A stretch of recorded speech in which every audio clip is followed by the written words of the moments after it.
A very good evening to all of you present here. We'll start the webinar shortly. You can leave your name and email ID in the chat box.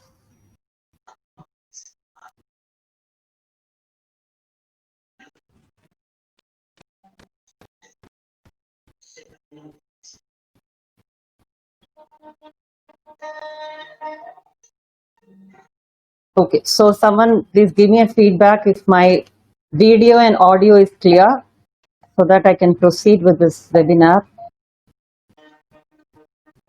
My video and audio is clear and PowerPoint is seen. Sometimes Yes, ma'am, only... it is very clear. Thank you. Only problem sometimes what happens is my slide might lag. So when whatever I'm talking, if it is not in sync with the slide, you can quickly message me here itself or also in the Manas webinar group. I will immediately correct it and come back with the right slide. Otherwise, for now, so far so good. And, we will start now. I'm going to mute all of you.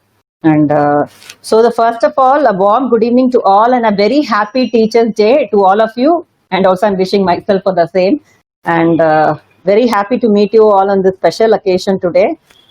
That is a Teachers Day. So let's all celebrate this with this webinar also. And last 15 to 20 minutes, we will have interaction or even little more than that. So that will be because many of you I've seen in the registration form, a lot of you ask for interaction because nobody likes one-way communication, especially as teachers, right? So we will have a lot of interactions. Initially, I will do my presentation and maybe after every part, probably we can have some chat or interaction. And also towards the end, please note down your queries or whatever. And you can also share your precious experiences with students. So we can go about it. Okay. Fine. So let others join. Anyway, people who are punctual, I should give respect. So let's go. We'll start this. So the topic goes like this. And I've written actually the webinar will be bilingual, English and Tamil. But I could see a lot of participants who do not understand Tamil here.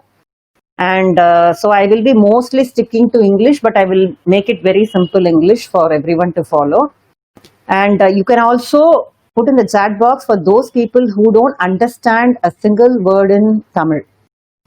Out of participants who are here, if you don't understand a word in Tamil, please let me know. So I will completely stick to English only. Okay.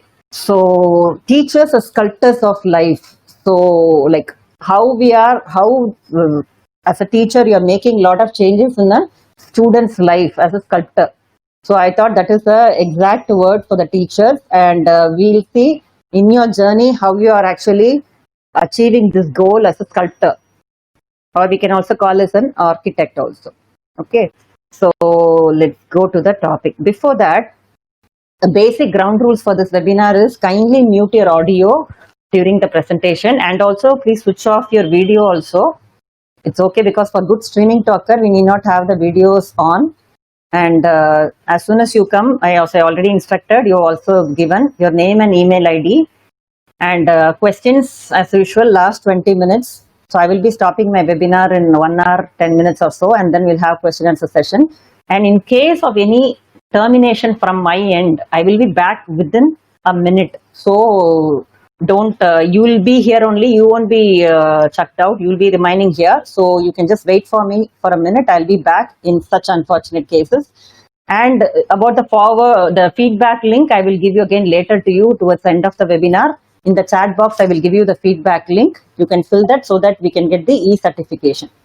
And in the Manas webinar group also, please stick to it for some more days so that I can process some information there about your feedback and all that stuff. Okay, fine. And for understanding for cell phone users also, I need to give a little small instruction. For laptop users, it's very clear. But for, I think most of you must be accessing through the mobile phone. So there is a small instruction for you. The first one is about the video, the camera that you can switch off. And the second is also your mute option. You can mute yourself. And third one is a speaker, which you can on. And fourth one is not very important. That is about the camera position. The last one is very important, where you will be interacting with me through the chat box. So that is the message box. So many people ask me, where do I message? So this is the fifth option you find in the photo below my picture. So that is the message or text box. You can message me there. Okay, fine. So teachers as architects or sculptors. Teaching is a work of art. I always give number one priority to the teaching profession, even though I'm playing a role of a psychologist, therapist, a coach, or whatever it may be. I give a lot of importance to teaching because this is very close to my heart also, because teaching is a very noble profession, needless to say that word. And I always also want even the government to come up with some rules by giving more remuneration for teachers compared to even doctors or any other profession. Doctors is the first profession, they say it's a life-saving profession, but I would say teachers also should be added in that list only. It is very, very important because they are lifesavers, but these people are the creators of such life also. Because education, I see, as the overall development of a student in their life. So who plays a very prominent role in a student's life is a teacher, obviously, because most of the time they spend in their school only. Imagine for 6 to 8 hours, every student, right from their pre-KG or LKG, are with their teachers rather than with their parents also. So teachers are the major influence in the student's life. So you have immense responsibility to sculpt the life of the students. And even as a student, if you could think of some moments like about your teachers, even now, if I'm a practicing psychologist also, when I think about my teachers, obviously there are like 2-3 teachers who come to my memory, like who are very good teachers, who like molded me to who I am today. And I would say that definitely they are a very powerful influence, but there were also negative influences, unfortunately. There were also some negative role model. I wouldn't say role model, negative people also as teachers we could see sometimes. Please, teachers as architects. So I was talking about it. So here, for give the introduction as the teachers, all teachers also should think of their own time when they were students, how teachers made a major influence in your life in a positive way, as well as all of us will have even some stories to share about how one teacher actually influenced you negatively also. Okay, so I've heard in a lot of my workshops also, now some people be very quiet. I ask them like, why are you quiet? They would say that, okay, when I was a student, like when I wanted to answer in the class, my teacher said like, shut up and sit. So from then on, I just keep my mouth shut in any of the classes. So this is a powerful influence in a negative way. So as a teachers, we may forget that, okay, is this an influence? Will it even affect the students? But for them, it will remain a wound for their life and it will change the personality in a more negative way. And on the good side, bright side, it will also change the life in a positive way. Especially for a person like, who is very soft-spoken, quiet and introvertish in your class, they will find it very difficult. And they will be the most sensitive people also.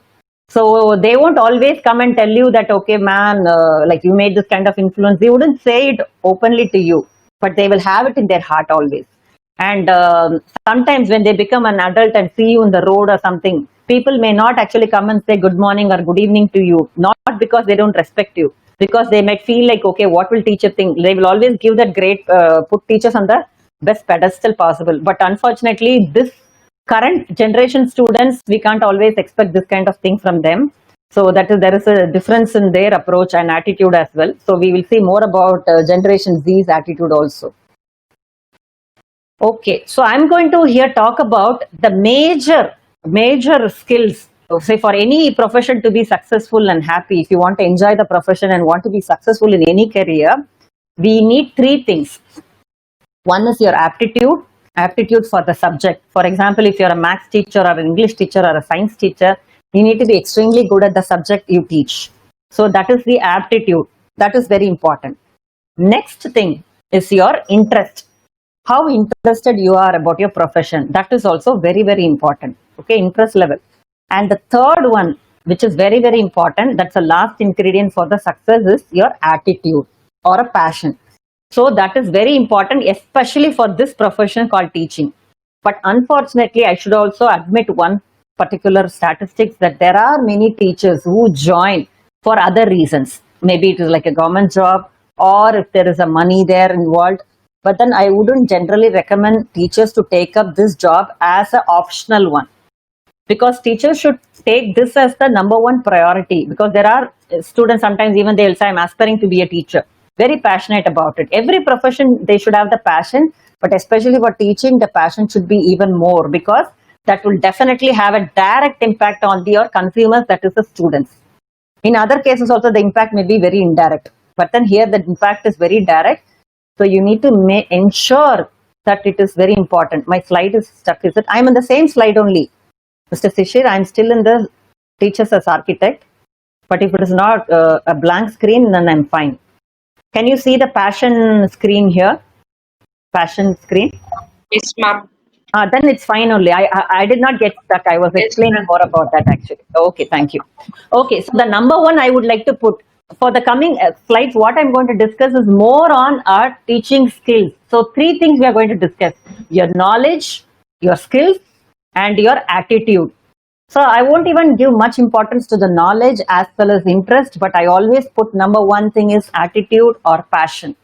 That is very, very important. That's why I put this as a number one ingredient for a art of teaching. The influence of a good teacher can never be erased. So it is not my work, it's my passion. So don't ever call it as a work. Work is an employment, is different, way different from a passion. Do it with passion or not at all. So either we do it with passion or please don't ever do it. So that is a kind of impact when we talk about teachers. So very important part is number one is passion. And there are two ways. See, some teachers join with a lot of passion into teaching and they will lose their passion amidst their career. Why? Because of lot of stress involved, and definitely many people don't discuss about the stress in teachers' job. There are a lot of stress. Even I can understand as an academician. No, when I was working in the department also, we understand lot of stress the teacher undergoes. We can go on for listing also. And participants, if you want to list the stress, name the stressors, what a teachers go through in their career also, you can, you're very much welcome. You can put it in the chat box. What is the kind of stress we experience as a teacher? Okay, so what happens in between is you might lose your passion, or that, you know, the fire in you may be lost because of these kind of stress we face, and then we may take it up as a work alone. And there are some people who just join it like one employment or work and start getting more passionate about it. Whatever it may be, just now at this juncture of life, ask yourself, what is my attitude level towards teaching? Okay, I assume that all the participants are teachers, so that is why I'm addressing this question to all of you. And hopefully I also know some people who personally also, a lot of teachers here, and teachers who have just joined and got a lot of experience are also here. So there is a lot of diversity in our group today. So you can all ask yourself this question from the scale of 1 to 10. 1 means I'm not at all interested, 10 means I'm very interested. Okay, you can put a number to yourself. What is my attitude towards my profession? You need not ask this question once in your life. Maybe it's like health checkup. We need to do check our attitude every 6 months, because it can change because of our external situations. So whenever your attitude meter goes down, you have to ask and address your stress levels. You please address those stress levels, and finally you will be fine again. Okay. Yeah, I'm recording the session. Okay. So you need to always ask this attitude meter to yourself, and if your attitude meter goes down 5, it's a time wake-up call. You ask, why my attitude has gone down? What is the reason? Probably this is the reason, that's the reason, whatever stressors you're going through. And participants, it will be very valuable if you could also put the stress you or your colleague, whoever may face in your profession, because we need to address those things also. We can also have an interaction about how it can be done. Okay, I will just give you some tips on the same also. So meanwhile, when you're listening itself, you can just put what is the major stress you think a teacher has. Okay. So because that is one deterrent for the passion, because teacher's passion should never go down. So number one ingredient is passion. Again, something related to passion obviously is attitude. It's everything. So two different minds, the same world, is a hell and a heaven, given by Ralph Waldo Emerson, and the reason is attitude.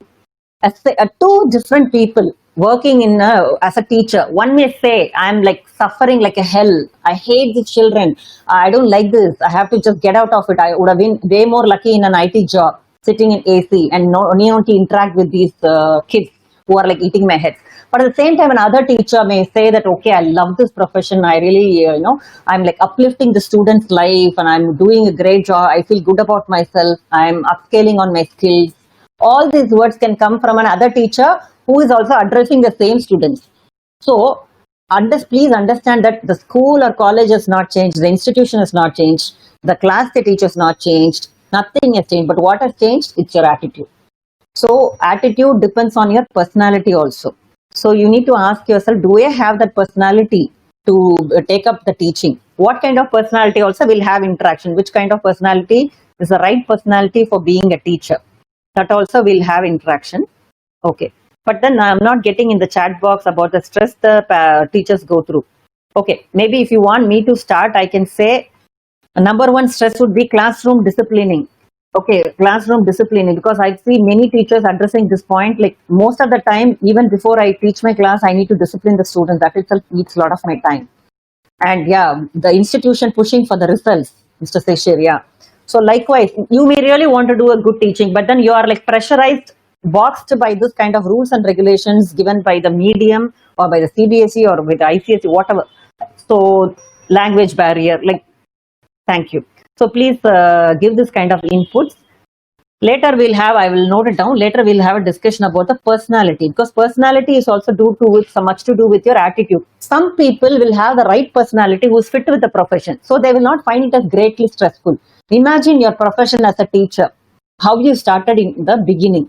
The first 3 to 6 months would have been a very tough journey, if I'm not wrong. Okay, only for 2% or 5% it would have been okay and fine also. But I can, even without talking to you, I can challenge you that for first 6 months it would have been very, very tough for getting, because that is, we call it as a transition period, the first job. So after that you would have got used to it. But who will get more used to it very soon is a person who's got flexibility, that is adaptability factor, and also who got the right fit into the teacher. So that is where we need to start our discussion on the personality traits of a teacher. Okay, which personality will fit into this profession exactly, and which personality will not fit, but then you need to adapt. So it's okay if you don't have the personality which is in fitting with the profession, we can still adapt, because as a human beings, we are the higher living beings, we can always adapt. Okay. Yes. Yeah, we will see whatever has been planned. We will see. My plan is to go ahead with the important ingredients of a teacher about his KSA factor: knowledge, skills, and the attitude. So we saw the attitude factor, an engaging personality and teaching style. So this is where I need to interact with the participants about what do you mean by engaging personality and a teaching style. I would say every teacher is a leader in a class, because like you are in the control of the whole class. Like you are like the prime minister of the particular country. Like you are the controlling leader of this particular class. So you have the controlling within you. So how you are going to discipline, how you are going to make this wonderful learning to happen. See, first of all, I will start with the discussion, the definition of learning. What we call as learning, because all the teachers obviously are engaging in something to actually impart learning in the students, impart your knowledge to the students, right? So what we exactly mean by learning? Learning is a relatively permanent change in a person's behavior. So we term it as relatively permanent change. So that means that kind of impact your teaching has to make on the student's life. So you are the one who is impacting that kind of change. So what kind of personality you need to have? So I want here some interaction from the great teachers who are my participants. So I got from Mr. Seshir, calm, patience, taken. Okay, what other qualities we need as a teacher? Okay. You can also, if anybody would like to unmute and talk also, you are most welcome to do. And empathy, yes, very important. Yeah. Your teaching is like a drama. Yeah. You should be enjoying. Lovely phrase. Understanding, yes, that is where the empathy part comes in. Kindness with firmness. Oh, excellent. Yeah, Miss Rekha. She should be able to handle children's different personality. So, Ms. Shamala, your question is again about this. I'll definitely come back to your question. Please keep in mind and ask me later. And we are looking into the personality of the teacher. Which kind of teacher we all like and we all learn from. You can even think, you put yourself in the role of a student also and see. And teacher should not only lecture and also must reach. Yes, Mr. VGR. A senior teacher. Yes. Dedication in profession. Perfect. Confidence. Yes, India. Very important point. I always want to touch upon this point as a confidence. If a teacher is not confident, student will sit on your head only. And one more thing will be a probability with this problematic things will happen if you're not confident. A less confident teacher will try to put down the students. They will try to shut off the students because they don't want to, they're scared to get any questions from the students. So they will try to pull down their, the respect. Put down them when they're trying to participate. You need to make them participate in your discussion or encourage them to ask questions. So this is how teachers should be. Teachers, okay, someone who speaks in a pleasant manner. Yeah, personal relationships. So almost every point you got. But how about the external personality? Oh, to some extent, a neat, healthy look. You need to have that kind of personality. It's not about the beauty, but it's about the neatness. Okay, how you are carrying yourself. How it's not about neatly shaped, but how you present yourself as a personality, and how enthusiastic you are in the teaching. Like you're teaching everything with a lot of knowledge, but then your hands are not moving, your face is same, like a robotic delivery. If you're making, students will go to sleep, right? So you should also show that enthusiasm in your gestures, in your body language also. That is very important. I've seen excellent teachers who are like very knowledgeable, but then the problem is they will only look into the board and go on write. They will not look at the student and try to teach them. So we need to understand the pedagogy also, adolescence personality, how the child would think, all these things, because I think in your B.Ed you would have learned all this. Only then we can connect to them. Yes, Mr. Kalarasan. Dinam Dinam Karpavare. Excellent point. A teacher is someone who never stops learning. Excellent point. See, we say that till our last breath we learn. Even now, I am also learning. I'm also learning from a lot of the participants. That's the reason I have webinar for interaction with people from different walks of life so that I can keep learning. So, a teacher is something who should not say, I have finished all my learning and I'm done. I'm only come here to teach. You should be even willing to learn from a child. That is the open-mindedness, which is very important. Okay. So, loving the children, very important. Okay. So, these are the personality styles. Next is, yeah, Cynthia has put in self-confidence. See, I put it in the third point. Very, very important. Self-esteem is the ability to value oneself and treat oneself with dignity, love, and respect, given by Virginia Satir. So, here as a teacher, it's very important that you are very confident. Confidence does not mean that you should know everything. Many times, a teacher who is a fresher thinks that I should know everything. There is no one in this whole world who knows everything. Even I can't boast and say I know everything about psychology. Like in Tamil, I want to say some word here. Katrathu kallalavu, kallaladu kadalalavu.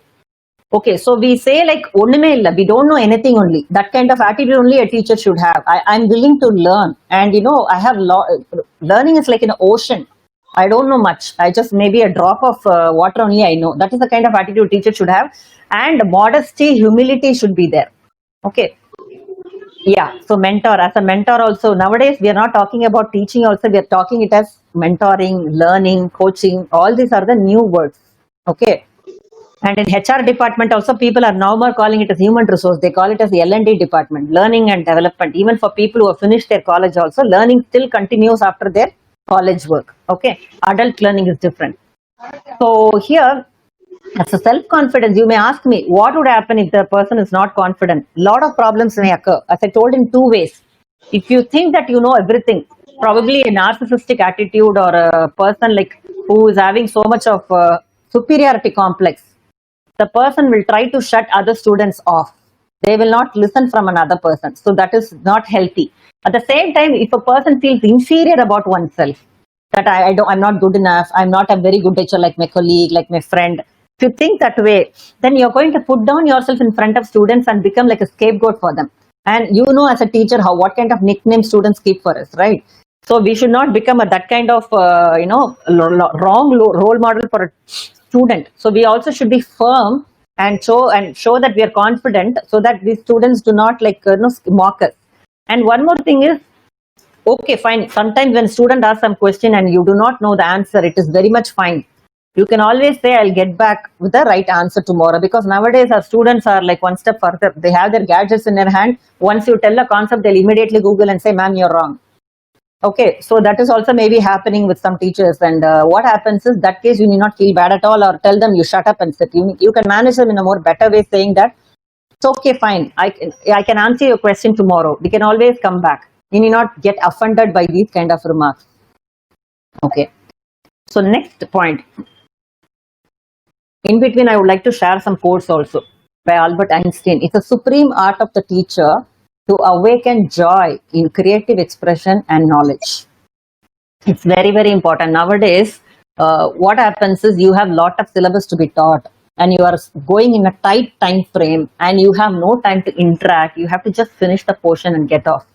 But here what we forget is, we are not actually making the students think. We are only just giving them spoon feeding and giving the knowledge to them. Like, this is what you should do. What is the question? This is the answer. We are like spoon feeding them, or we are giving them the everything that they need by in the form of notes. Nowadays, Google is there. That's the best teacher now for the students, and they get everything from this Google and give it as an assignment also. But I've seen in UK or any other country for that matter, where plagiarism matters a lot, even in UG level, where they will say that you should write all your own words, and there should be nothing like left without any credits. So a lot of creative expression is very much encouraged compared to Indian education. We call it as some life skills also. Okay, so life skills. So yeah, so teachers definitely involved, special educators also, where you're dealing with a lot of children who are actually having this kind of challenges, right? Challenges like learning disability or autism. This kind of students also, you need to have a different special education, and their quality is totally different from normal stream of teachers. You need to have excellent connection. You need to have that kind of interpersonal skills, patience, and love, passion. All these things are very, very important. So number one thing I should say is the patience. Okay, so coming back to this conversation we are having, in life skills, we talk about 10 life skills given by World Health Organization. As a definition of education goes, it's not only about giving the knowledge, which you are doing in the online learning right now. It is also about giving them the moral education. It's about giving them the other education which they need to survive, and equip them with that kind of knowledge, skill, ability, so that they can adapt to the challenges of the world. That is how we need to prepare the students. That is a big picture of a teacher. Not only finishing the portions and cover up and go. I understand that you don't have time, but you need to understand that you are also responsible for these things also.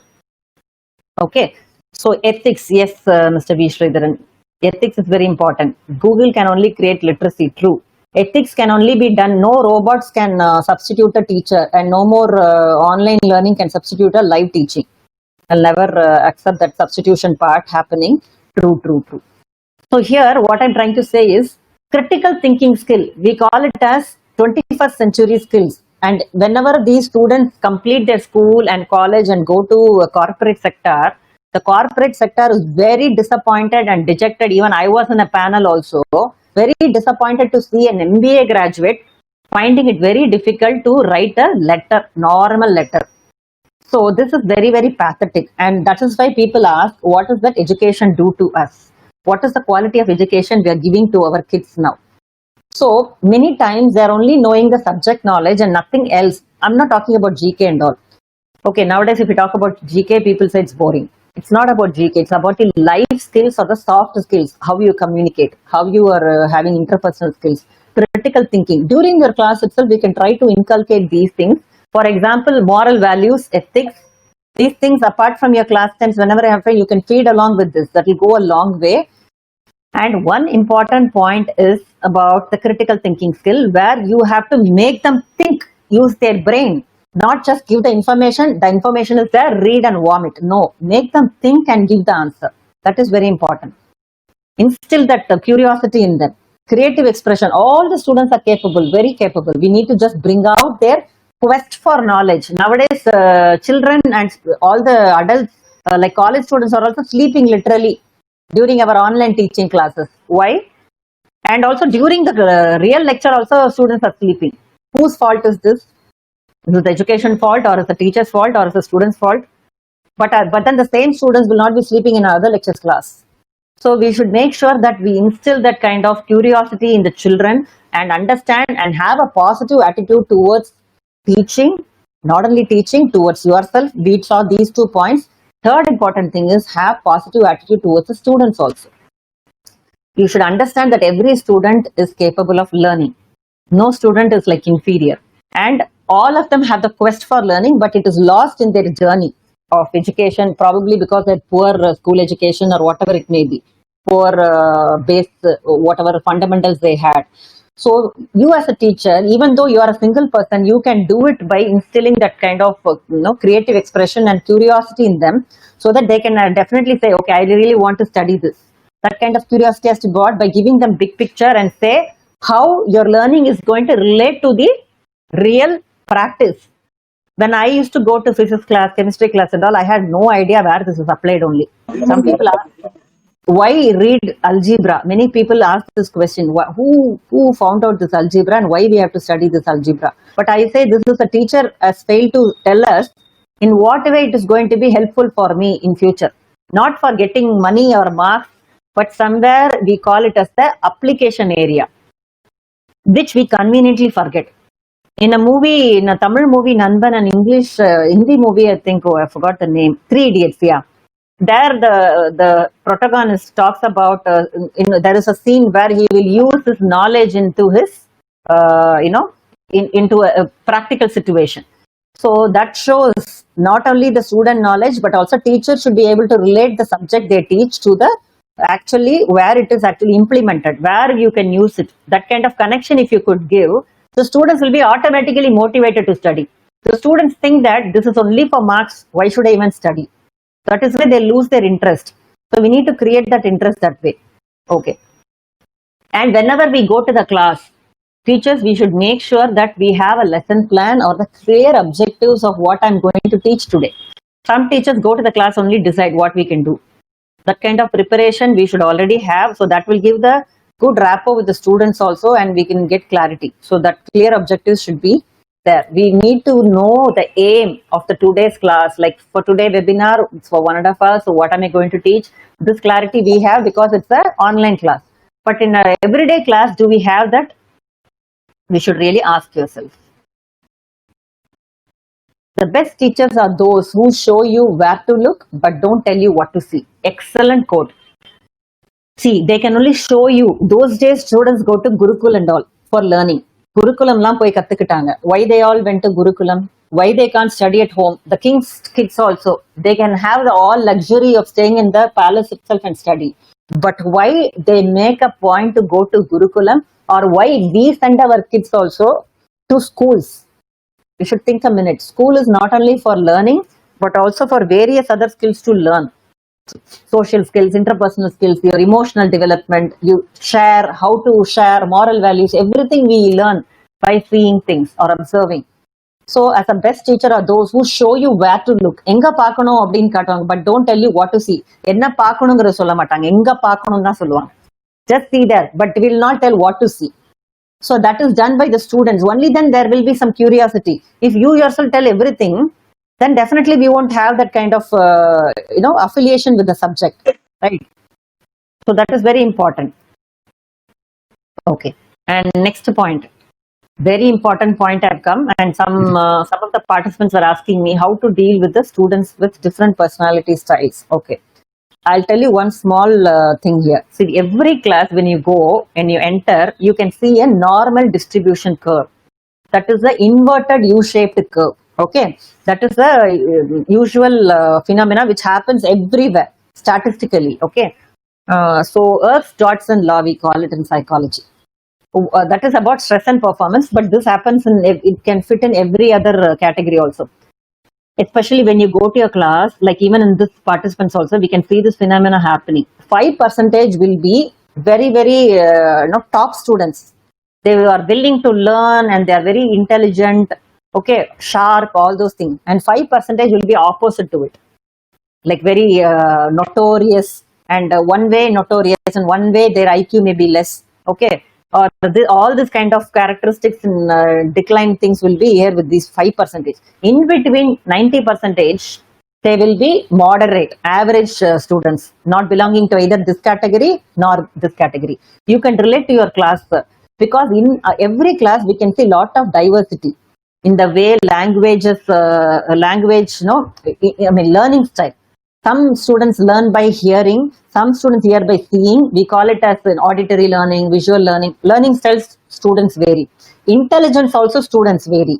Personality they vary. Emotions they vary. Backgrounds they vary. So you are teaching to students with this kind of diversity. We should always keep this in mind. And there will be 5% this outlier, that 5% outlier in between normal. So don't worry much about these outliers. We need to focus on that average students. Okay, so how much ever you teach well, there will be 5% of students who will never listen to you. So that does not make you a bad teacher, and that we should not bother about also. And yes, Mr. V. Sridharan, very wrong. Social media is like taking us into the very wrong route. I'm really a person who hates all this stuff, and very poor role modeling they are giving to the students in the name of social media. WhatsApp, YouTube, the small kids and all are mocking the teachers and making fun. And this, I don't know how these parents are allowing for this to happen also. And students want to become like a hero by mocking a teacher. All this kind of things is shown as a heroism, which is a very bad trend. Very unfortunately, things are happening like that. So why we went to this discussion is to understand that your students will be different. Okay, so how come we can discipline them? So this is acronym I will give for teachers. T for talented, E for elegant, A for awesome, C for charming, H for helpful, E for efficient, R for receptive. So when we talk about discipline, what comes to all of your mind when I say discipline? Think for a moment. Discipline, all of you might agree that we need to discipline students. Because why we have law enforcement system? When we are very good citizens, I will abide the rules and regulations of the of the Indian country. But then why we have police? Why we have a court? Because all human beings can make mistakes. We are all fallible people. No, if nobody is monitoring, we all will make mistakes. If no traffic police is there for 5 days, I will also go in no entry. Even I will go. So that means we are all like uncivilized people. Our uncivilized nature will come at one point when there is no monitoring happening. Okay, so what we have to do is definitely we have to discipline our kids also according to their age levels. We can categorize into like below 7, below 10, and 10 to 15, and then above 16. Okay, so we'll have to use different disciplining techniques for these category people. And I want participants to say, like, what is the kind of disciplinary techniques you as a teacher has been using in your classes? If you want, you can share it in the message box. Okay. You can share it in the message box also, because we need to reinvent our discipline techniques, and we need to use little bit of psychology in our discipline skills. Let's see how.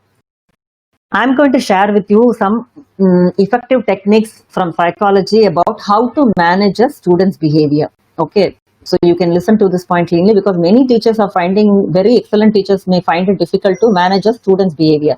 And what skill as a teacher you should have to manage such students' behavior, you should also ask yourself, what is the kind of skill? And look into your personality. Your personality is very, very important. Mr. Shishir, you call the students and talk to them separately. Yes. Okay. Yeah, many people are asking me about the recording of the session. Yeah, it is getting recorded, and I will, once it's recorded, I will publish it in the YouTube and give you all the link to the YouTube channel. Don't worry.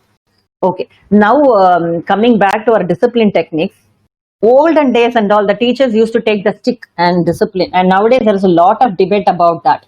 Nowadays, human rights, the children are going to human rights, and the students are carrying knives also. I've heard students even carrying the teachers with the knife and all. And teachers are like totally blackmailed not to touch any student by the government also. So teachers and the crux, a very difficult situation to see like what should I do, how do I discipline this kind of students in my class. So don't worry, there is a lot of good techniques for which you need to look at your personality also. That is very important. For some personality, why I'm repeating again is there are some teachers who are very soft spoken by nature. There are teachers who are like very aggressive by nature. There are teachers who are like balanced, and it is very important to be balanced. Firm, one person has rightly put in, I think Mr. Rajesh, firm and gentleness, very very important. Polite and being firm, this combination works wonders. If you're too firm, it will not work. If you're too gentle, no, it cannot work. You need to add these two recipes, ingredient to the recipe, only then the disciplining will be fine. So but then if you find your personality not allowing you to do that, you need to improve yourself as a part of development, because as a teacher we need to continuously develop ourselves.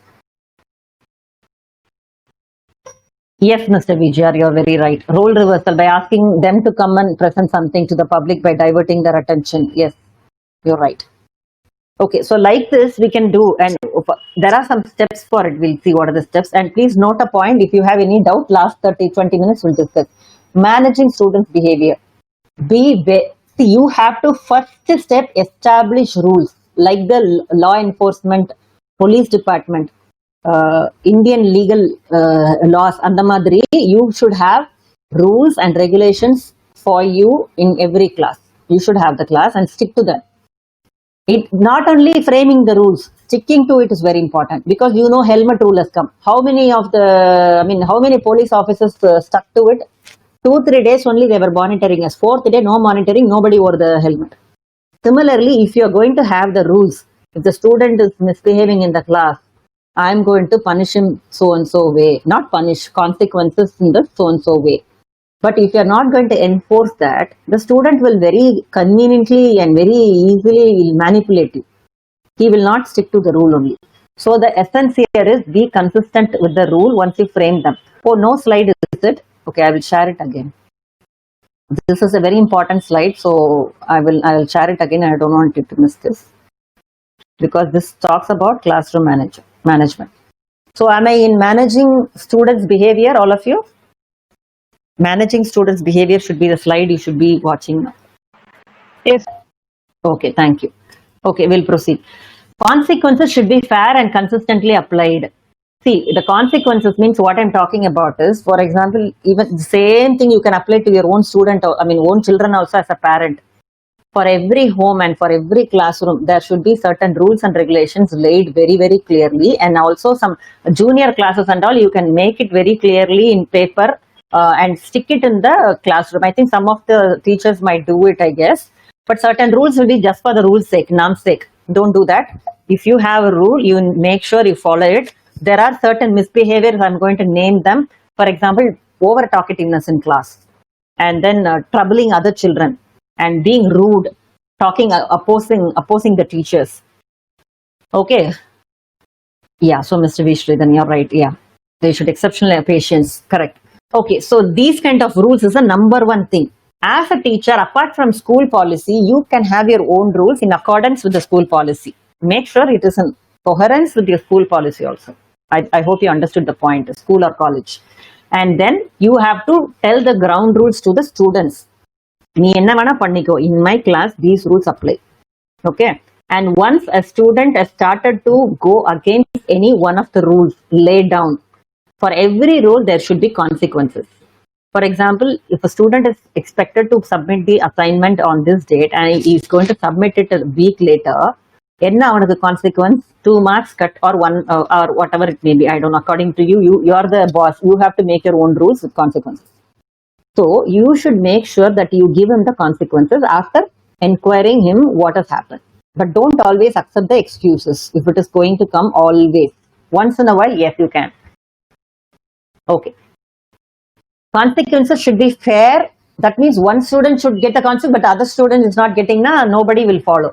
அவனுக்கு மட்டும் கொடுக்குறீங்க, இவனுக்கு மட்டும் கொடுக்க மாட்டீங்களா? Because all students want a teacher to be fair. So I walk into every student's classroom, I ask them, which teacher you like? Can you tell me the qualities of the teacher you love? The number one says, the teacher who is not partial, ma'am. Unbiased teacher we love. So they say அந்த எனக்கு bed அவங்க and some girls are pet எல்லாம் the students hate. So unbiased nature should be very very followed, very much followed. Be prepared for the students who will test the rules. There will be few students, as I told you, the 5%, they will stretch the rules and test the rules. Okay, be prepared for that. And you also be very very stable, strong, and show how you are very stable. Do not threaten students with a consequence unless you are ready to carry it out.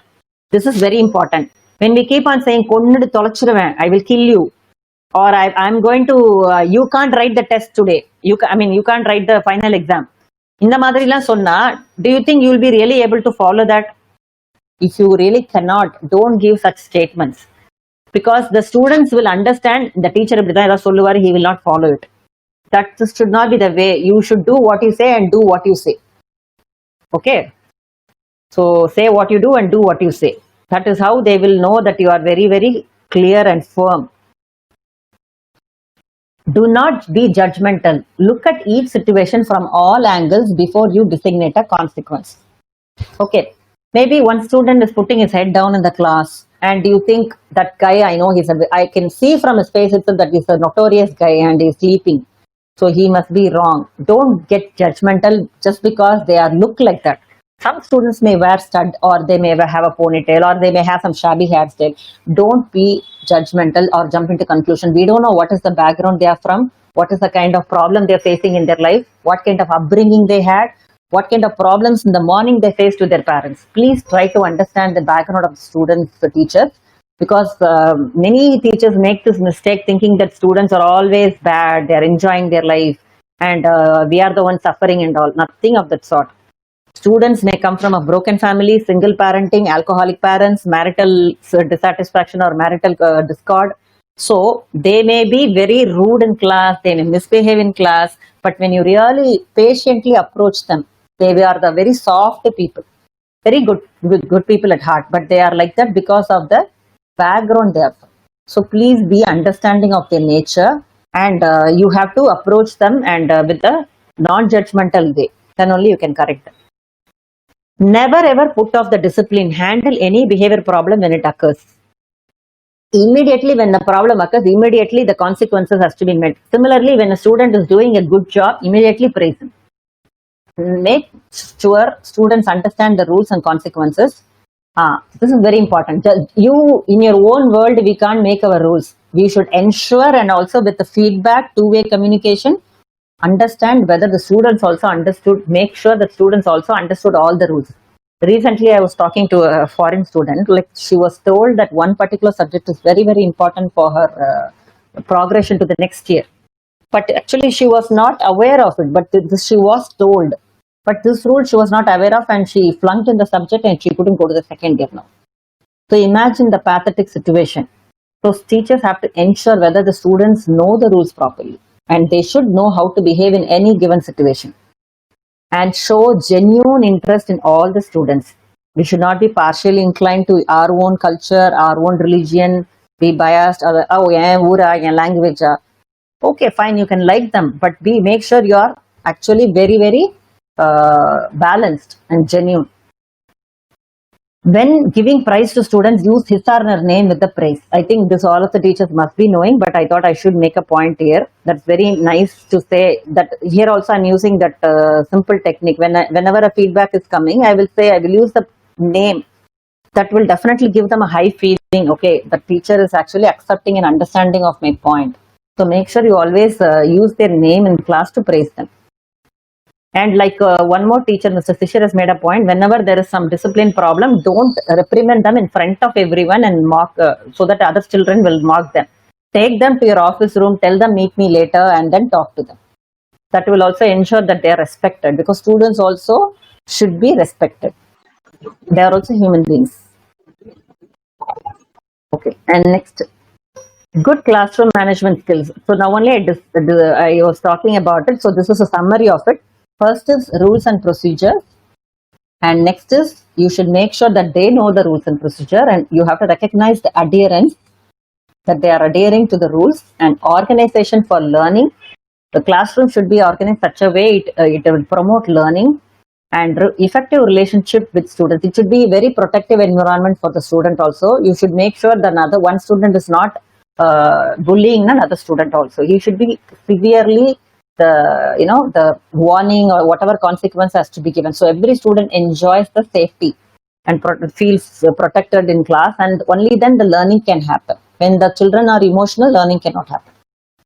Effective relationship with students has to be maintained. And finally, the students have to be engaged. If you're going on with one-way communication, students won't be engaged. Okay. So good communication with parents. Apart from being a teacher, one more role you have to play is also especially for school teachers. You have a tough time because of the PTA meet and all that interaction with your parents, because parents are of 2 to 3 categories. Some parents want their children to be even severely disciplined only. You can do whatever you want to them, ma'am. I want them to be very disciplined. But some parents are very, very protective of their children. They say you should not even touch or even not even say any word to my children. I will make sure that you are punished. So, and some parents will say, okay, you need to teach them a lot. Some parents will say, why are you burdening them with so much of portions, ma'am? So you are like always flooded with this kind of different attitude from the parents. But what I would, one suggestion I would give for the teachers to manage this is, when you're clear about what is that style you're going to follow, whether you're going to be teaching this way, and also whether you're going to manage the students in this particular way with these rules and regulations, you can stick to your own ideas only and not get diluted by influence by parents' thing. If you want to listen to them, you can listen to them. Finally, whatever point you want to take, and you can discuss with the principal over his authority and then take the decision, so that we not get confused. And you should also understand the parents' background also. For a teacher, you should be having a 360 degrees ideas about how attitude of the students and their background, as well as parents also. So parents, whenever they come, they feel like, oh, my students is at fault. Okay, what my teacher is going to say, with all this kind of apprehension, they come and meet you. So when you're giving a feedback about a student, I think most of the teachers might be knowing this point, but it's worth sharing. First thing is, you should start with a positive feedback and then tell the constructive criticism, and then close it with again a positive feedback. This is called sandwich technique. This is very important when we talk to interact with the parents, because you should understand parents are also coming with so much of apprehension and anxiety about their children's future. And immediately when you say the student is not doing this, that, they will be so much defensive and they won't even listen to you. Initially, when you start with positive thing and go and really, actually, you have to communicate what the student needs to improve, but in a very right and firm way, but then close it with a positive attitude. Okay. Next is, you should also motivate students and push them with the reach the goals, help them reach their goals with high expectation. Here, some teachers may ask me, don't you think it is like pressurizing the students? There is a small difference between challenging the student and pressurizing the student. Imagine there is a 100 watts bulb. Okay, 100 watts bulb will give 100 watts, but if it is giving only 60 watts, we need to ensure what is wrong with that bulb and make sure it gives 100 watts, what it is really capable of. So our students also, are they performing to their maximum potential? Maybe the student would have got 80, 90 in 8th standard and suddenly declining their academic performance when they come to 9th standard. And you have to ensure every children performs to their best by pushing them hard to that limit, but not beyond it. Probably if they're capable of getting 85, push them till 85, but not till even 86. So that is the kind of motivation you need to give for motivating another child or a children. First of all, the teachers have to be self-motivated. That is why I emphasize a lot about passion, attitude, and all that stuff. When you don't have anything to serve, how can you serve other people? Empty vessel cannot, serve. So you need to have something for yourself also, right? So motivation, how we can motivate? One, by giving them a concrete goal. Can you all see the slide called motivation with some arrow marks? Are you all in that slide only? Without lag? Yes, able to see. Okay, thank you. So one thing is goal. You can give them some goal to achieve, and by having supportive peers to them, and by, this is like friendly environment by giving them. Some students feel like I have to go to this man's class. No, it's be very highly motivating. So we should give them some chance for them to open up and interact. All this will give them a good feel. Friendly environment, determination, by giving them some challenges, by giving them a lot of opportunities. Sometimes students cannot study well. Whatever you say, we call it as multiple intelligence. Some children cannot get marks at all. Maybe their ability does not lie in that particular area. Probably they have another intelligence like dance, music, sports. Like this, there are various other intelligences present according to the Gardner's multiple intelligence model. So as a teacher, as a mentor, as rightly said, if you think a student is not performing well, please don't reprimand him. Make sure that he at least performs average, and we have to see other potential areas probably which is he's capable of, and give him a lot of opportunities to perform. Suppose he's performing in that area, probably you need to motivate him there. That is encouragement we give. So by all this, we can keep our children's motivation level up to the maximum. Strategies for motivating. Nothing but being a role model by yourself. Nothing is greater than that. Become a role model for student with lot of energy and enthusiasm. They should say, I should become a teacher like you at the end of the day. So that is the kind of role model. You can remember Abdul Kalam. Every student I used to go say like, I want to become like Abdul Kalam, whether they know him or not. I want to dream, whether a daydreaming or we don't know. So that's a kind of inspiration he has left for the students, in the students' mind, right? He has inspired the young minds. Get to know your students and listen to them. Listening, apart from teaching, you also use your ears also. At least for every single class, listen to one or two students. They'll be greatly motivated. Listen to them and give some respect. Oh, really? Is it true? So even if it's nothing for you, you need to motivate them that way. Use examples freely. Concepts you can use as an example from your real life or something like that to motivate them. What if you get good marks? Where will you go? What is it you really want to achieve? All this kind of things we can do. Use a variety of student active teaching activities. There are, apart from lectures, there are a lot other teaching methods available right now, but that is not in our scope of teaching today.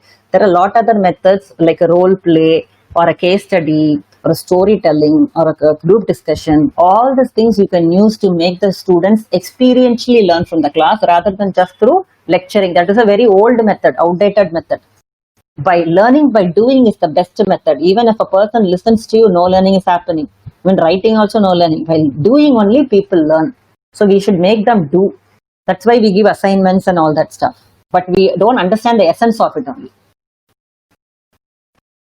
Set realistic performance goal, whatever they're capable of. As I already told you, there is a vast difference between realistic and pushing a person. So it should be realistic according to their capacity. Otherwise, it will be like a challenge, a very difficult thing for them to do. Place appropriate emphasis on testing and grading also. We should give the importance of that as well. Be free with praise and constructive in criticism. Criticism is of two types. One is constructive and destructive. Constructive means telling a student where he has to improve. But it should be said in a more kind and polite and firm way as well. But then it should be said. So we can't say that I don't want to criticize the student at all. We can criticize the student only for the improvement. Through feedbacks only students can learn. So that is very important. At the same time, you also should give praise also. Okay. Be constructive and definitely don't tell students about things they cannot change, about their height, weight, color. That is all destructive criticism. About some personality they cannot change. No use shouting at them about it, and that's not be changed. So that is what we call it as destructive criticism. Give students as much control over their education as possible. This is very important point. So even nowadays the teachers, in psychology we call it as constructivism and all. We relate to whatever we teach to the existing knowledge. So that is one way learning happens. One more way learning happens is by giving some control to the students also. For example, earlier days and all, when I was a student, teachers used to come and tell, this is the topic, you have to present a group discussion or the assignment. But now teachers, what they can do nowadays, teachers are not even called as teachers. They're called like they are learning.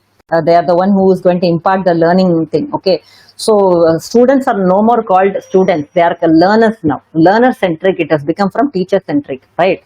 So now what we call them as Give them the choice. For example, these are some of the options we have for assignment. Can you all choose the topic? When they choose the topic, they will take up the responsibility also. So that will give them the freedom of choice, as well as that will give them so much of responsibility. Oh, ma'am has given me the choice, so let me take up this and do it very well. Okay. Next is, obviously, this is very basic thing, knowledge and curriculum and standards. Whichever school or whichever institutions you're working for, you need to make sure, learning facilitator, correct. So we should make sure you're having knowledge of the curriculum and also the standards expected from you in that particular institution. Because a teacher working in one institution is not same to the other institution. You will see a whole lot of change, and for you to adapt itself, it will take weeks or months. So whenever you go to a new institution, learn their ethics, learn their culture. Only then you can go and think with that particular expectations also. Resilience and adaptability. Why am I talking about this topic here? Because teachers are the ones who has to be flexible also, because those days and all have gone where my way is highway, I teach and you listen. All these times have gone. Now generations are changing. Generation Y has come, that is millennials. Now generation Z has come, that is 2000 borns. So they're all changing. These children are born with technology nowadays. Even the womb, okay, from their womb, or from the day they are born, they are with smartphones or iPads only. So we'll have to change the way you instruct them also. Otherwise, we will become outdated. So you can see how a fish is trying to jump to another part. Here, the parts are of same, same size. But the thing is, the other fishes are growing in size. The fishes will not. This fish not will have the space to live if it is only surviving or wanting to be in the comfort zone. So the fish is taking the risk of jumping to another part so that it can get more time for survival, right? But then the fish is thinking that let me be in my comfort zone, the fish will die there only without space. So likewise, when things are changing, even as a teacher, we need to actually change. And if you are stuck with same thing, then we'll also become outdated and die. Not literally die, we'll be stuck with our profession, because I've seen my senior teachers, even now they won't know how to operate with the laptop or systems. They don't want to learn that only. But then there are some teachers who are old also. They are like in tips with what's happening right now. So you should be adaptable that way. And talking about millennials and generations Z. So teachers who is listening to me will have a lot of stories to tell about these millennials, generation Z, how their attitude is and all that. But I also want you to understand their background, as I told earlier, why they are the way they are. Because they are not brought up in a joint family. They are brought up in a dual career family where both parents are working. We call it as lock and key home, where children are left alone in the home without any monitoring. So all this will open them to a whole lot of problems through social media and many things. Okay, so you should understand and try to understand why the children are behaving this way, like this. Their attitude is there is no fault of theirs. The fault is only with the parenting method and the exposure they get from the society and the social media. Okay, whole array of social media is going to affect them, which we did not get affected. So we can't expect the same thing as a product, right? So we need to understand and accordingly change our teaching style also. And only one thing I want you to have as a basic attitude: these children are also good only. It's not that they are so bad or something or evil.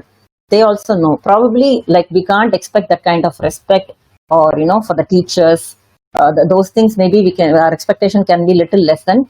But then if you're going to do a job wholeheartedly, you won't require any. You can't demand respect. You can only command respect. Definitely, these students, they will always, you will remain in their hearts forever. That's not a question also, no question about that. Okay, now how do we maintain that kind of positive relationship with students? So there are some teachers who are like very friendly with students, very friendly to the level of putting hands on the shoulders and going for a smoke with them. That kind of friendliness is not warranted. Similarly, so much of distance. Oh, the teacher has come, I'll run away this way. That is also not warranted. You should maintain a balance. How do I develop this kind of positive relationship with students? Let's see some tips.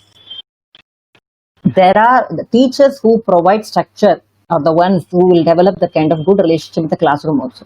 See, students, you may think that they don't like structure. Every human being operate very well under structure, self-discipline. Like for example, from morning to evening, what all the routine you are planned, and today we are going to do this, and that is the next plan. All this kind of structure is very important, and those teachers will teach with enthusiasm and passion, and they make learning fun. Okay, learning should not be done in a very negative way, like no pain no gain, learn so much, do 1,000 sums every day, finish 5 lessons every day. Slowly they will start hating this education, hating this study only. That should not be our focus. Our focus is to make learning fun. That is the means we take to achieve the end goal of making sure the student is knowledgeable at the end of the day. So we have to make sure that this learning has to be very fun. They show, you can have that, use the sense of humor, crack some jokes, all this is fine, but you also should maintain a distance. Both things should be very firmly balanced. They show an interest in students' life even outside the classroom. That shows the genuineness of you. They treat students with respect. You may think that I am like 50 years old and the student is only 15 years old. Should I respect him? Yes, you need to respect, at least in this generation. Otherwise, they will be definitely mocking you in your absence or whatever it may be.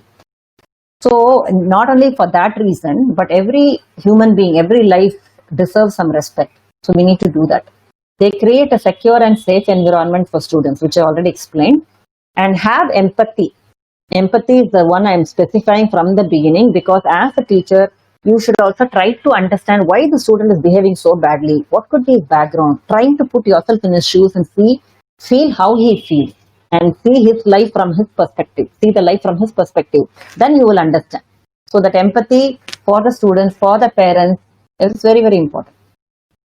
And final part of our today's webinar, I want to even talk about teachers' administrative skills, which will reduce your stress levels to a large extent.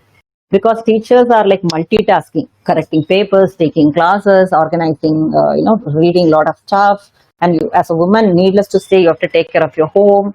And as a man also, you have a lot of things to do, like you are literally multitasking. So you need to have good administrative skills to make sure your teaching is not diluted. How do we do that? So to save time, to reduce stress, to function effectively. Yes, admin work as well, to increase your productivity, to have more control over responsibilities. See, some teachers, most of the administration, what happens is the teacher who is good at administration work will eventually become the HOD also. Teacher's job is like multi-rolled, okay, multitasking. You need not only go to class and teach, but a lot other things will be happening in the back end. So you need to, this is not as admin job I'm saying. Your administrative skills have to be improved so that you can focus more on teaching. That is your core area, which you might be more interested in, right? So some tips I want to share with you today. This is going to be the final part of our webinar, and participants, you can think of teachers' stress also, which we'll have discussion about at the end of the webinar. So first thing is, do some planning. It can be planning for the day or planning for the whole week, and you can use your smartphone for that kind of planning. So you will be more less stressed. Okay, you will be less stressed when you're having adequate planning. Make a schedule, list of tasks, write it. Like I have to meet the student, I have to meet my principal, I have to do this, finish this work, I have to correct that. Make a list of it. Be an early bird. If you're going 5 minutes late to the class also, the entire day you'll be stressed out. Take it from me. I know most of the teachers would agree with me on that. If you go late to the school one day, a whole day will go wrong. So be an early bird. It's easy for me to advise for people who are like late sleepers, very difficult. And you should be punctual. Punctuality is very important for a teacher, because you as a role model, you will be telling about this punctuality to students, and you yourself are late to the class, it's all gone. No role modeling done, right? So punctuality, if you're very poor at time management, you need to improve at the time management. No other way. Have a filing system, get organized, have some files with multiple, what do we call it as? Yeah, lot of like separate things we'll have. No, I'm not getting the right word right now. So what we call it as, yeah. So on the mother section, you should keep your files also. I've seen some nice files also, or if not, even in your laptop or in your PC, wherever you want, you can keep your filing system clearly. And hard copies, lot of paperwork, yes, you need to do. And right now, through online learning, you may not be doing, but once again, when the school starts, we have to use this paperwork. So be ready for that. Next is minimize your interruptions. Social media, friends. I'm not saying you should not use it, but you need to use it wisely. I will show it in the next slide. Delegate your work. Delegation is the art, I would say. It's a skill again. Some teachers cannot delegate. They want to do everything on their own. They want to be super teachers, like, superhuman beings. But don't take so much pressure. It's not worth it. Whichever things you think other people can do, delegate that responsibility so that you can focus on your core skill area. Okay, setting goals and objectives, very important, and have some deadlines to finish your work. Like, for example, this assignment date I have to give now, and I have to get this thing from the students. Have some deadline for your goals when you set it immediately. Prioritize. That's very, very important. About that, we'll be seeing it in the next slide more. Organize your workplace. I've seen some teachers, when you enter their, the cabin itself, you know how systematic they are, meticulous they are. Some teachers, everything will be on the table only. Then you know how organized they are. And you yourself will be too much of stress. So be organized, and very, very important, to give a good delivery, your work-life balance should be fine. Don't overwhelm yourself with a lot of work. Okay, lot of things. I can do this also, I can do that also. Ma'am, give me this cultural thing, I will take up. Don't try to prove yourself. It's not at all worth it. Don't please other people. Make sure you all have 24 hours only. Make sure that 24 hours is spent wisely on your priorities. Don't go by some other's priority and kill yourself. For career improvement, you can do it another way. As long as you're sticking to your work and doing it very well, you will get what you deserve. There is no doubt about it. You need not do extra things to, please people. That I don't believe in at all. And finally, about this priority matrix, I don't know how many of you would have heard about. A lot of management students must be knowing about this matrix. Very important and simple matrix only. This is the matrix we use for time management. Simple. One is, two things you should keep in mind: importance, urgency. Okay, only two things you keep in mind, teachers. How important my work is, how urgent it is. If you think your work is highly important, highly urgent, do it first. If you think your work is highly important but not urgent, do it next. That's the second priority. If you think your work is highly urgent but not very important, do it third priority, do later. And if you think your work is not important or not urgent, don't do it at all. Low urgency. It's no need at all. So our social media, all that stuff will come in the fourth category. But what most of us will do, give that as the first criteria. First check all the emails, check all the chats, and then finish it, then go to the first important work. That is how we are like wired, right? But then I've seen people who excellently manage time. They know what they are doing. And one more principle I want to share with you is Pareto's principle, we say.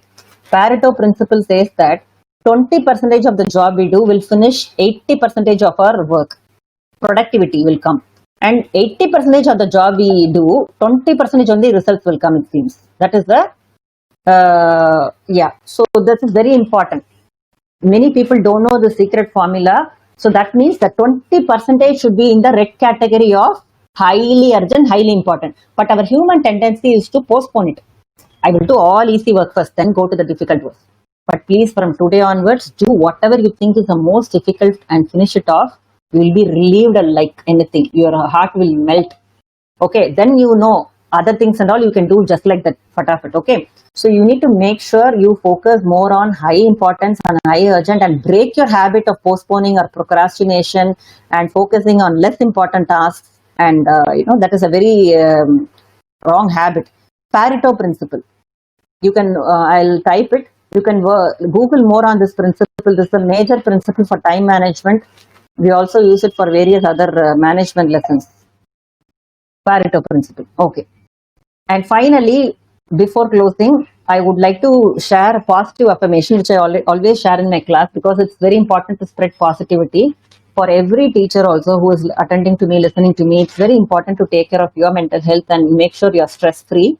Only then you can do a great, noble job of teaching. Because once a teacher is stressed, that stress will definitely eventually pass on to the students, and that will affect their life. You can't understand how much your word will mean a whole lot to a student. So you should be very mindful about that word you speak to them. Be mindful about the vocabulary you use to them. It can affect them a lot. It's a sincere message to all the teachers.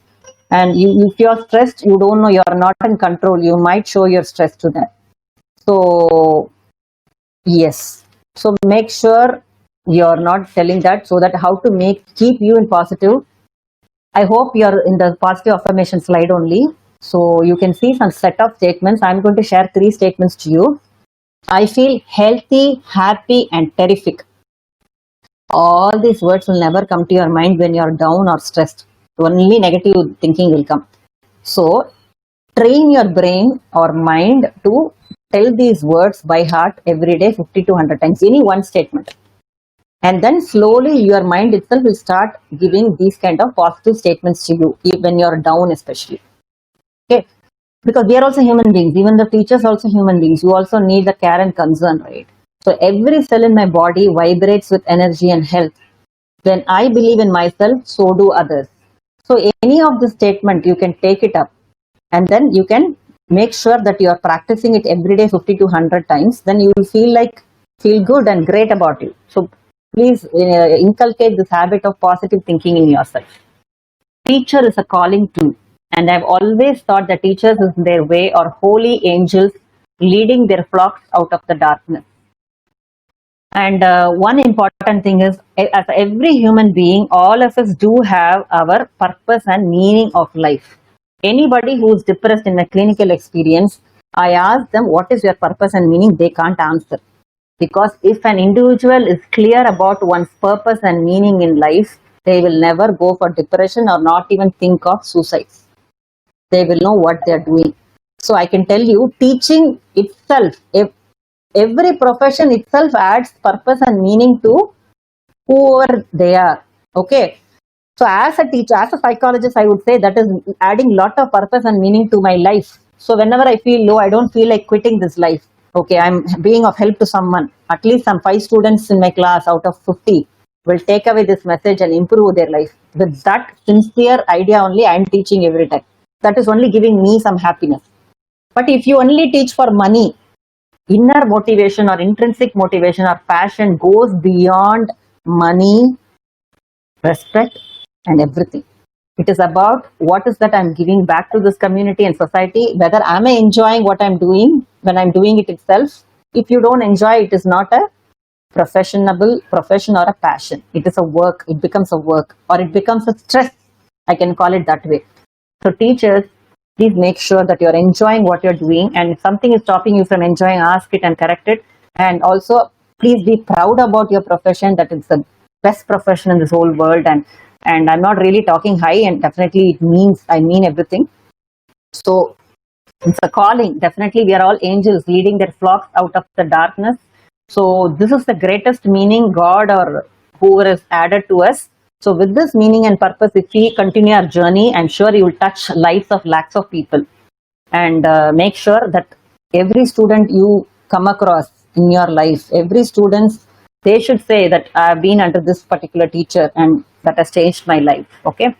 Or if you not exaggerate, at least to some extent. Okay. So whoever you are going to meet in your life, definitely you should leave an impact, and obviously a positive impact on them. So it's not only about enriching ourselves, about enriching the students as well. So good teachers are the reasons why ordinary students dream to do extraordinary things. Lovely, isn't it? So herewith, I'm completing my webinar today on teachers as sculptors. I hope I've done some justice to the topic given this time. And now the floor is open for interaction or questions or feedback. And please note my email ID to which you can send your feedbacks. Dr. Chitra, very simple, drchitra@hellomanas.com.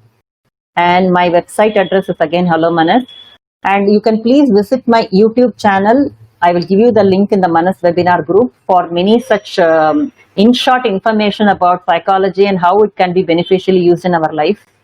And you can follow that to get some benefit. And this video also I'll be posting the same YouTube channel only as a webinar, Monday webinar thing.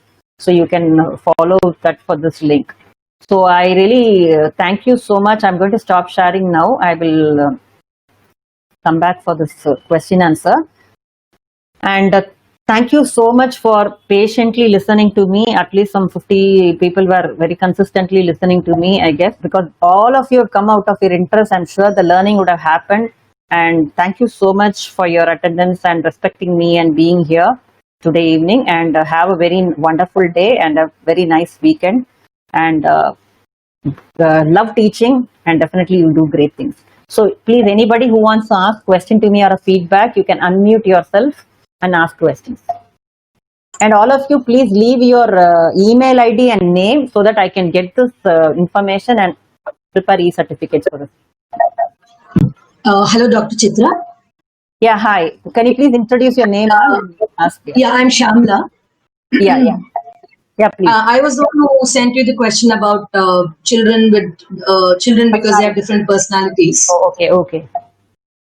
So right now it's online schooling going on all over the world. So the question that I have is in regular classes when the teacher and children are face to face with each other. It's an entirely different ball game. The teacher knows every child, can assess the body language and so on. But I mean, even if you know even if you know every student very well, what happens during an online class is that some children tend to be enthusiastic. They get excited about everything. They jump to answer questions, and despite the rule where you're supposed to raise your hand and not turn on the mic unless you're spoken to, I mean, despite all those rules, as young children, when they get excited and feel enthusiastic to answer, some children speak out of turn, and there are children who are generally very shy, who don't speak unless they are spoken to, and are generally introverted by nature, and they lag behind only because they are not very outspoken. So I understand that for a teacher, it can be very difficult to handle these things online, given the situation right now, because everything changed overnight, and it's actually not very easy to hold a class online. So, I mean, on one hand, I understand how difficult it is for teachers, but how do you ensure, as a parent, how do you ensure that your child gets a chance to speak? I mean, despite addressing this to the school, it gets taken care of for a day or two, and then again things slip back to how they were. Okay. Yeah. So your question is done now, Ms. Shamla. Yeah. It's a very important question. Thank you for asking it. So as you said rightly, even in direct classes also, we are facing the same problem. There are some children who are very intelligent but very silent. They won't open up. There are some children who are like not so intelligent also, but always curiously asking questions. And sometimes they are like tagged for very intelligent students, but they may not be also. So as you said, it's about that personalities. So in online forum, I don't know what is the age of the students you're dealing with. May I know the age group? I'm not a teacher actually.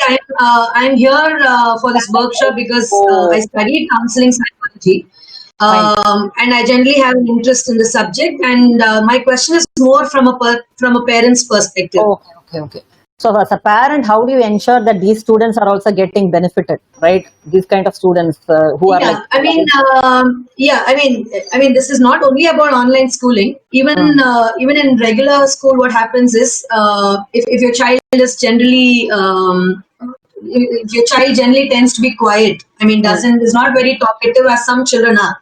And so it is very difficult to keep telling your child every day that you have to speak up.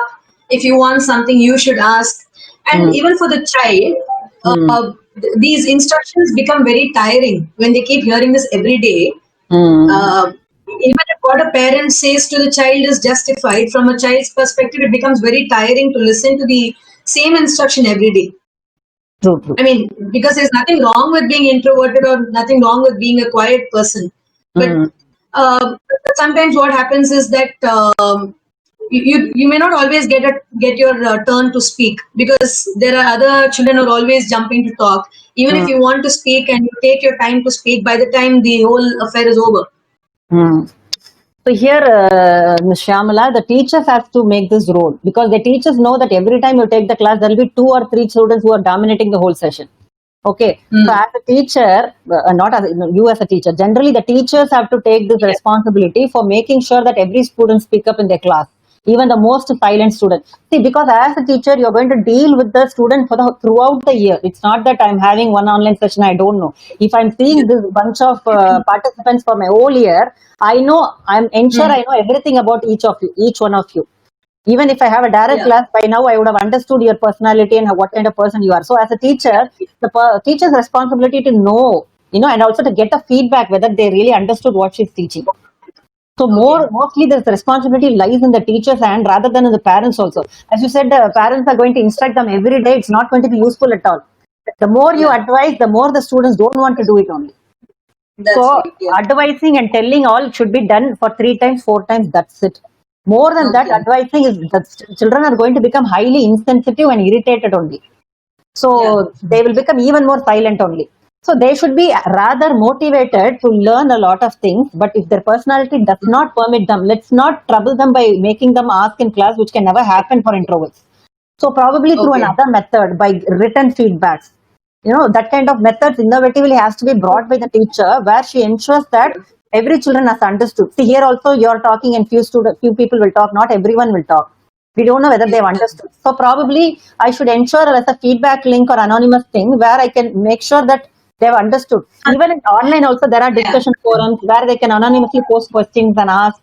This kind of method the teacher has to come up with, and by the time she will know what kind of students will talk, and she should say that it's okay, I understood. You can sit, ma. Now other children can ask questions and encourage the other quiet student also without intimidating them. And once they start questioning, getting up also, we'll have to do a lot of encouragement, and then only they will slowly open up. So all this lies again in the teacher's skill.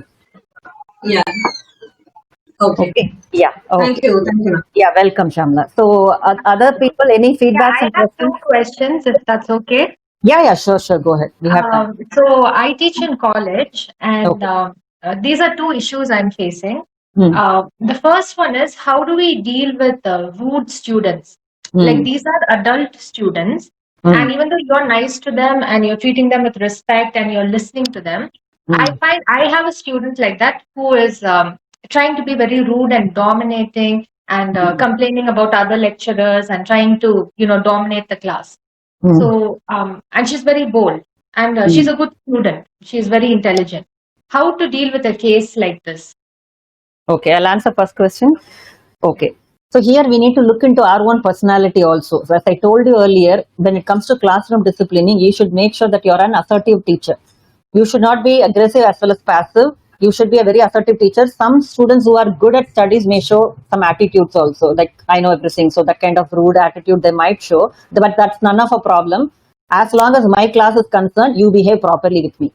You be whatever you want. I don't care. That's the kind of attitude a teacher should, garner for herself and set the classroom rules. When you mean rude, like what exactly you mean by rude, you should say, and give her a constructive feedback when she's trying to be rude to you. And I feel this way whenever you do this in class. So I would expect you to behave this particular way. You can put that across in a good communication skill to her. As a good communicative procedure you can do to her, and make sure she changes the way you talk. And when she's going to complain about other teachers, never ever encourage on that. Never ever encourage a student to when she's starting to complain. And when one teacher starts listening, and she will do the same to the other teachers. So we should never ever allow these students to come beyond our boundaries. So as I told you, you need to be firm as well as you need to be polite, but don't allow them to. There is a space between a teacher and a student. That boundary should never be breached. When it gets breached, the students will definitely sit on our head also. That you should never ever allow. Okay. So the second question, ma'am, is there are a lot of politics also these days amongst colleagues and the department in colleges and schools. So what do you do when even your colleagues are being very difficult and, for example, they don't share the invigilation responsibilities properly, or they wantedly seclude you, and they show their part. Like, for example, when you're a fresher, they try to show their part and dump a lot of work on you. Because we're already dealing with students here, it's a lot of pressure even dealing with such difficult colleagues. And you're supposed to be a role model for the students and not let them know there's this tension in the department. But how do you deal with such colleagues in a polite way and at the same time not get taken advantage of? Yeah, I got your question. See, as a teacher, as I told you, what are the stresses you face? Some of you have typed it. Definitely, one of the stresses about the interpersonal relationship you enjoy in your class, the camaraderie you enjoy in that particular department also.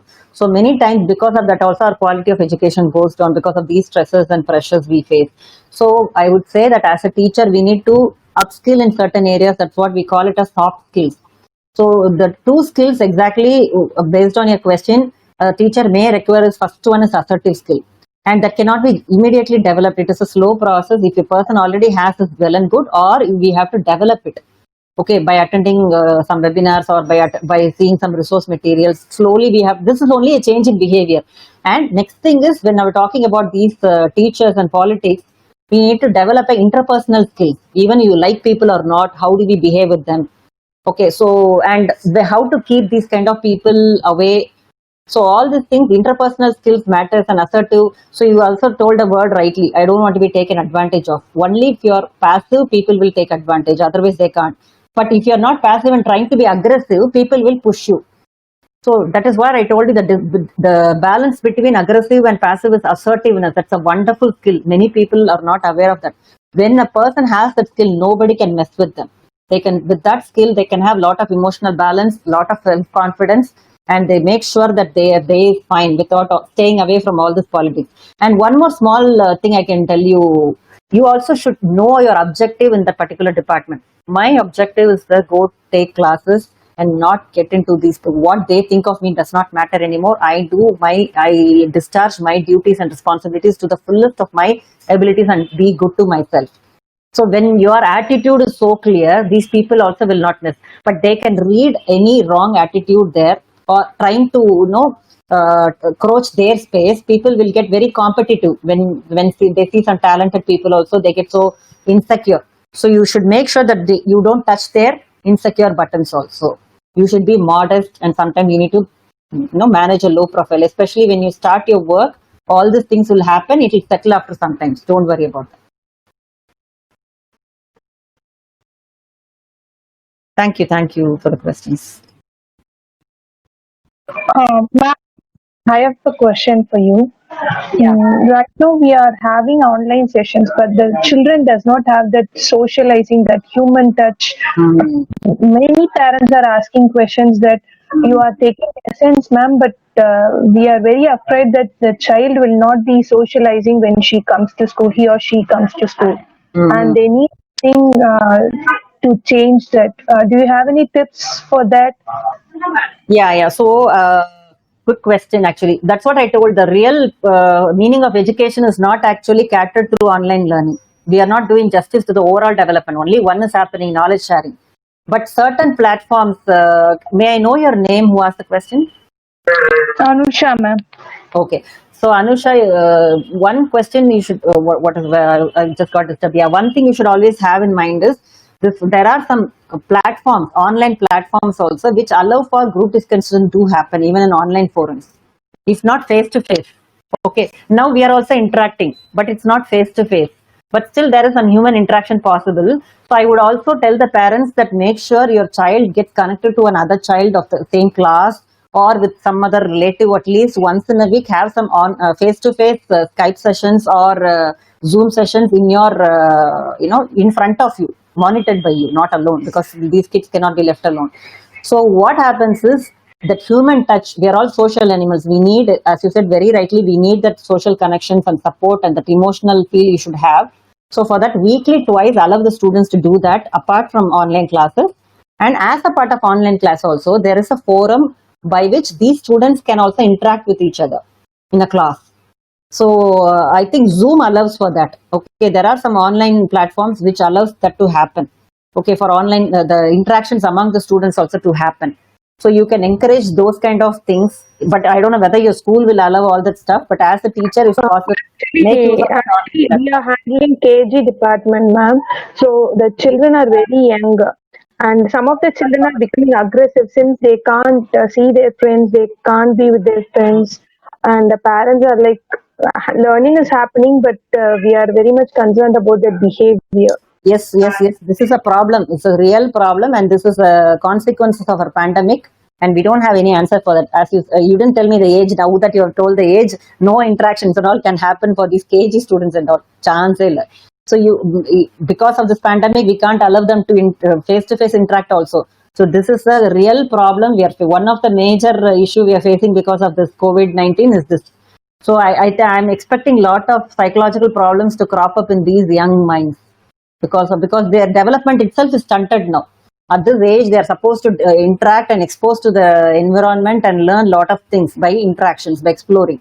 All that is stunted now. So at least what we could do, apart from your online, at least face-to-face are the chance irukudunga. Where maybe as a part of online learning, it can never be done, ma. So we can do as a part of as a parent, if you really want your child to be doing good enough, online la irukku, one person also says, Mr. Shishir, breakout rooms in Zoom is there, but that's for online learning. Otherwise, as a parent, at least, if I'm a parent of a KG students, I make sure that my child interacts face-to-face with another child, at least if not touching. But those things we can't do. We failed in that. I agree on that. It's difficult only. It is a failure. Unfortunately, we can't do anything about that right now. Thank you, ma'am. Thank you, ma'am. Yeah, welcome. So last one question, because I think other participants will be getting delayed. As I promised, it's till 5:30, but I'm fine with any more questions. If you are all fine, we can continue for other 5 minutes also. Any other questions or feedbacks, please ask me.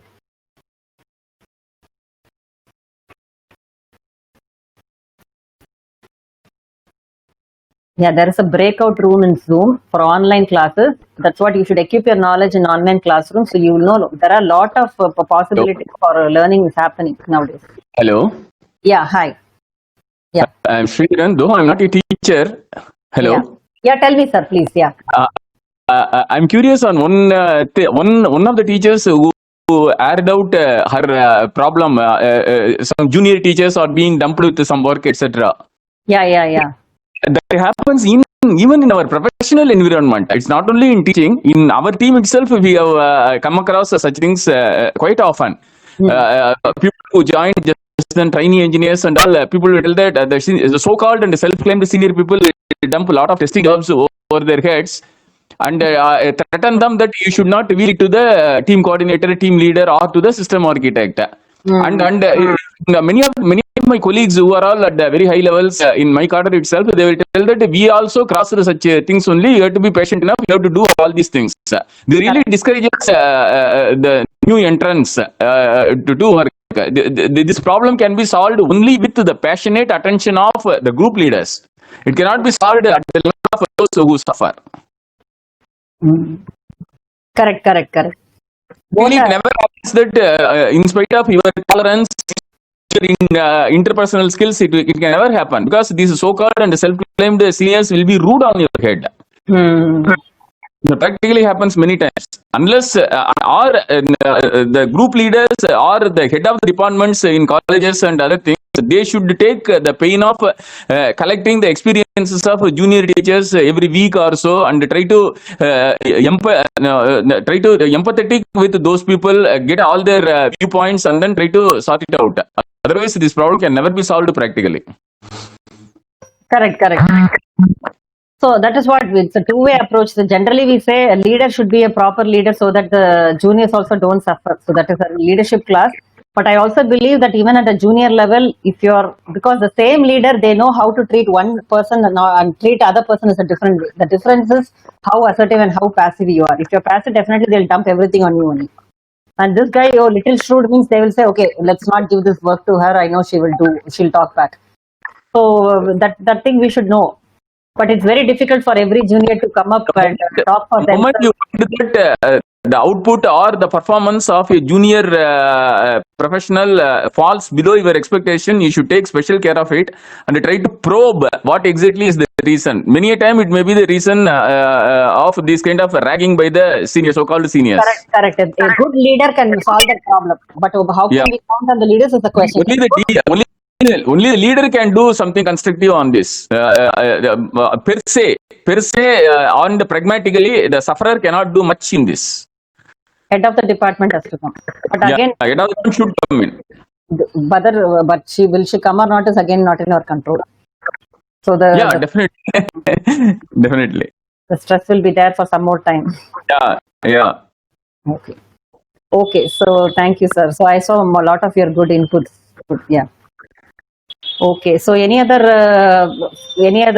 suggestions or any other feedback? That Teachers Day, a program of this sort is being conducted. So nice it is.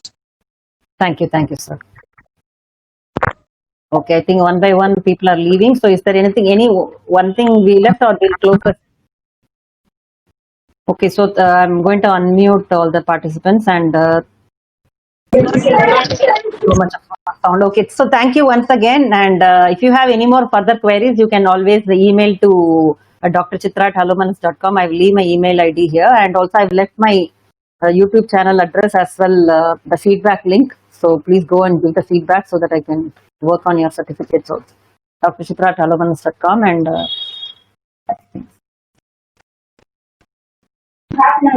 Thank you, ma'am. Thank you for your advice and your suggestions. It was really helpful. welcome. Thank you so much again, participants. So we can leave and have a nice weekend. Wish you all the best. Bye.